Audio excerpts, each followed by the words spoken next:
Hi friends, welcome to Harmony Hills Home and Garden. I'm Jenny, and today we're here gardening in St. Paul, Minnesota, because I am not in Maryland today. I am visiting my kids and my grandkids for a little visit, and so we thought it would be fun to take you on a garden tour of my kids' house, and then we can talk about what the plans are for these garden spaces. So come with us and let's take a look around. Hi, so this is my daughter-in-law Beth. Hi. And she's married to my son Mike, and they have lived in this house for 6 years. Six years. And slowly but surely every summer they're taking more and more under their wing and making this garden really come alive as the vision that they have for it. And that's what we do as homeowners, isn't it? Yeah. Yes. It's constantly evolving. So we thought, Beth, maybe you would take us around the front yard and show us the different garden spaces that you have. Yeah. And so let's take a look and see what it looks like up here in snowy, cold, normally, Minnesota. So the garden has a berm area in the front and then a nice, beautiful lawn. Then the house, and then up near the house, there are some more garden spaces. So Beth's going to take us looking. Where are we going to start? Garden, because this was here when we moved in. So Okay. a lot of existing plants. Okay, all right. So the first thing about this garden that I have learned. Found some trees. Good job. Are you going to pick up sticks for us? All right, you make a pile. First thing about this garden is that there are 2 black walnut trees. So that has been a discovery and a lesson. When we first moved in, I loved the shape of the leaves. The trees grow really straight and tall, and I thought they were lovely. But then as I began to garden, and one of the first big moves that we did with my mom was moving hydrangeas off the front of the house where they got too hot, and thought, oh, they'd make a really nice hedge on the top. And they all proceeded to die because of the black walnut. So that was a first big lesson. And then also just other challenges with the garden is that it is a little bit of a hill. And then when the snow and the plows come by, we get a lot of grit and sand. So the dirt doesn't always stay lush and nice, a lot of gravel. But really nice selection of hostas. All the hostas here were at the house originally, and a lot of beautiful varieties that all do really well. Yes, that's the Jack in the Pulpit. Those are the seeds from the Jack in the Pulpit that we like. And can we put them back into the garden? Yeah. Thank you, because they will spread and we'll get more and more every spring. We have a really nice peony here. It's been a really, like everywhere else, really dry, really hot summer for us. More days over 90 than in a typical year. We're usually closer to 3 to 6 days over 90, and I think we had over 12. And no. Okay, so this we joke with each other all the time about our different climates. Yes. Let me turn the camera around. Okay, we joke with each other all the time about our different climates because, as we know, in Maryland we get hot, humid summers, and here a hot, humid summer is what, 10 days over 90? 10 days over 90. And for me, that's like, oh, it's way too hot. So yeah, we arrived here a couple days ago, and the high that the next day was like 83 or something, 81, something like that. And we were talking about, oh, it's too hot to mow the lawn. No, that's actually the most pleasant day to mow the lawn ever. So yeah, it's funny. Yeah. So we tease Beth about her snow, and she teases us about our heat. So many. Yeah, so lots of hostas, a peony that's white, that blooms mostly really nice. And then a lot of just phlox. A lot of this garden has been letting whatever's here reseed and do its thing, because there's actually a lot of footprint, and honestly I feel like a lot of plants that were here, either those are footprints. That's where we leave prints in the dirt. A lot of plants, like I can hardly even remember what was in this garden besides hostas when we moved in. Weeds. Oh, you know what it was? it was all daylilies. It was all the orange roadside daylilies. So that was one of the first things I did in the garden was like, I don't like daylilies. They look messy. They weren't beautiful varieties. They were just orange stitch lilies. So I took a ton of those out the front of this garden. And actually the back of this garden didn't exist, now that I'm remembering. It stopped at the top and came to this edge. And we have a front porch, and I thought, hey, I want to see some of the flowers, not just the people at the front. So we created probably double the footprint and got rid of a whole bunch of lilies. So it was lawn up to the top of that burn? Yes. Yep. And so you took out the grass Yeah. down to the lawn level. Yep. So I guess that's what was there. Was Yeah. a lot of lilies that I didn't like, and then we added this side so that we could see some plants. So these irises are newish? Newish, 2-3 years, and that came from at the Minnesota Arboretum. They have an iris sale where they come in with an iris society. So Nice. all my irises are from there. And we have some Yep.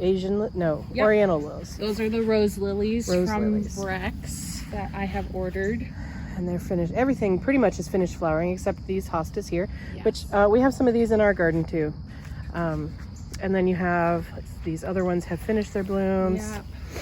Yeah. More phlox here. Now some of the phlox was here and some of it you brought in, is that right? I think just one variety that's sad and dead over here I brought in. So the rest have all reseeded, and some of these nicer little clusters I had moved from the front I see. of reseeds to the back. Okay. So some of the challenges of this particular garden space are that it is in pretty good part shade.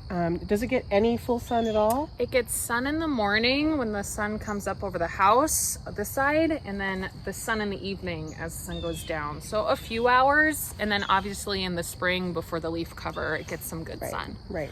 And then it's on a hill, a berm, so you're going to have good draining soil. And you mentioned that you have grit from the Yeah. sand and also probably road salt from the winter.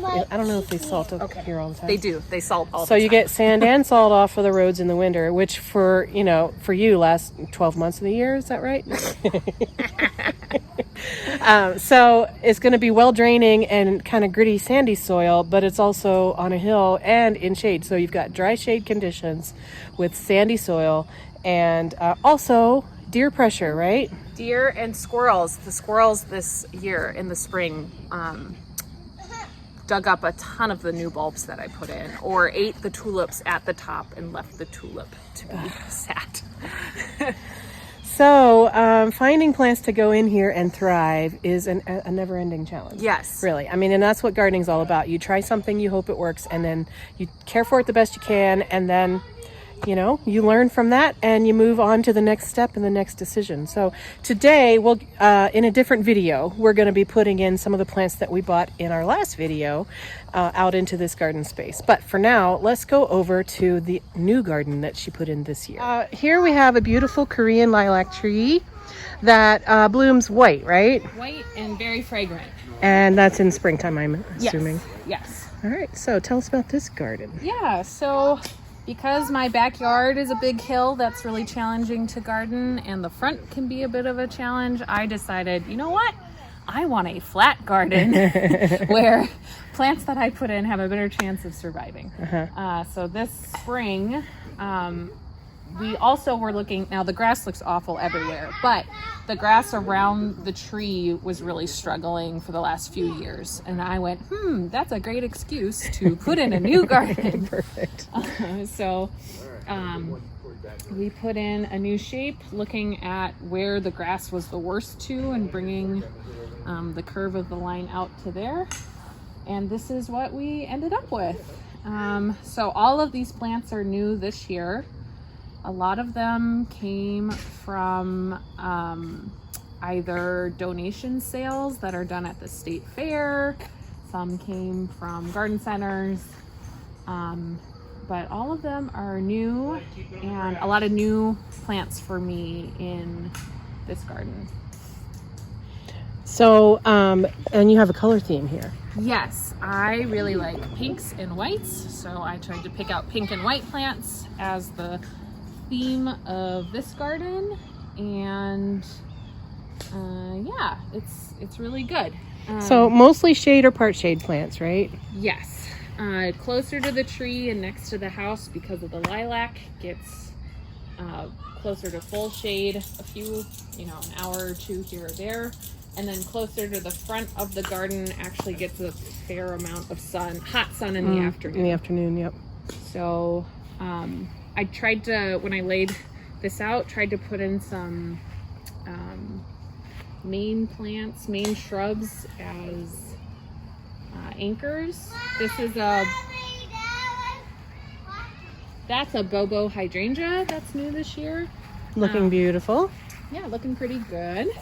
Getting a little bit of pink color on some of these Right, flower panicles. And then this is anemone here. That is a Japanese anemone called September Charm. I really like that plant. I haven't had it before. Dianthus, some ajuga. What's this right here? That's pig squeak. Oh. It's a spring bloomer. And I see back in here we have pulmonaria, some lamium, some more hostas, some astilbes. That's a lone turtle head. Yeah, back there. And then this is clethra. plethora, ruby spice. This is the sad one. Well, you've had drought this year and you had watering restrictions also. And I've had watering challenges. If Oh, you yeah. see on the bottom, this is my third laying of a soaker hose. Oh no. So originally started with that variety that's just lying This green flat one. on the floor. That if you put the lines down, it's a soaker, and if you put the lines up, it's a spray. Okay. I was really happy with it because I felt like I was able to get different misting varieties in different spaces. And since the garden isn't fully gardened yet, it was nice to be able to just flip up and down as needed. But at the faucet, one of the holes for the sprinklers burst. And so I went, all right, I'm going to replace that. I bought a different brand, but the same style. And about a few weeks later, it happened again. And then I put in just these black soaker hoses. But the new challenge with these is by the third length of soaker hose, it no longer really is weeping any water. Yeah, not enough pressure, probably. Right.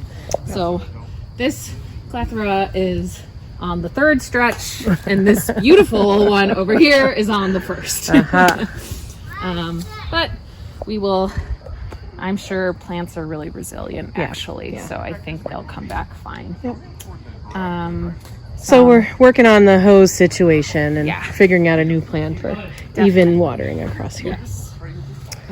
Some goat's beard, Japanese ferns, a rhododendron that's new for me. And an oak leaf hydrangea in there. No, that's woodland poppy. I made that mistake yesterday, didn't I? Yeah, I've never, again, it's like a native plant I had never seen before. That came from one of the garden sales. I love astilbe, and I often don't keep the astilbe wet enough. So because I knew I was going to put in a hose system, I felt confident buying some. So I'm happy to have some alive astilbes. You have more alive astilbes than I do. I have not learned the lesson about keeping my astilbes wet enough. Working on it, though. Yes. Always growth opportunity. All right, let's take a look at this rose garden over here. Yeah. This Now, also once was a grass section that was begging to be a garden. Begging to be a garden. Who would want this to be grass when you could have a flower garden, right? And less mowing. And the front porch is right here, so it's a nice space to be able to see close. And I love roses, and this is full hot sun in the afternoon, so that has worked out well. Do you remember the variety name on this beautiful, huge rose here? I don't remember the variety of the climber, but I have it, so we can. We'll pop it up on the screen. Yeah. Yep. But this one I do remember is a calypso. Calypso. Sounds very tropical. And it starts apricot and then blooms into pink. It's very pretty. And then the climber is actually, That's got a tiny bit of color left on that little, what, hyssop? Is that what those are called? Rose hip. Oh, hip. Yep. So it opens white and gets apricot. Nice. And you have lots of yarrow doing very, very well. In fact, so well that it's destined for a change of location. Yes, it looks a little too wild for me. I actually love the plant. I love the foliage. I think it's so cool, but it really gets too tall and too wild for what I would consider a little bit more of a formal front garden. So it originally came from the backyard. I brought it up here as fillers in the front berm. Thought I'd pop one in here, and it has just done, I mean, when it came in, it was probably maybe the size of the back patch, and it has grown that much in the last, I think it's been 3 years that we've had this front garden. Very resilient. Yes. So we learned about zone plants for the extreme north, and as you know, I was at the garden center with her the other day and we found zone 2 plants. I'm pretty sure there's not zone 2 plants that are sold in my area. There must be, though, because then we were talking about it and we said, well, if there's a zone 2, that means there must be a zone 1. What kind of plants could possibly grow in zone 1 besides, whatever tundra is made out of? And we looked it up, and there are actually some very common plants that thrive in zone 1, including yarrow. So that's why this yarrow is doing so well here in frigid zone 3, or as you might think, oh, right, this is zone 4, or you might think tropical zone 4, depending on your point of view, right? So, yeah, and there are other plants that will grow in zone 1 also. But, crazy. Probably not many plants will grow in zone 1 and zone 11, but I don't know. Nature is a miracle, right? Yeah. So who knows? So that is a quick tour around most of the front yard garden spaces. We didn't talk about the other side of the driveway, but that's where the plant stash is. So, Beth's got quite a plant stash here. We're going to see if we can make any headway on getting some of these in the ground this week. But, you know me, I have to have a plant stash because I don't feel complete without one. So she's doing very well with that. Anyway, thank you so much for allowing us to look around your yard, Beth. We're really excited to have a change of venue and maybe see another point of view. And over the next couple of days, maybe we'll have a couple more videos featuring Beth's garden here. Thank you, friends, for joining us today, and we'll see you in another video real soon. Take care. Bye-bye.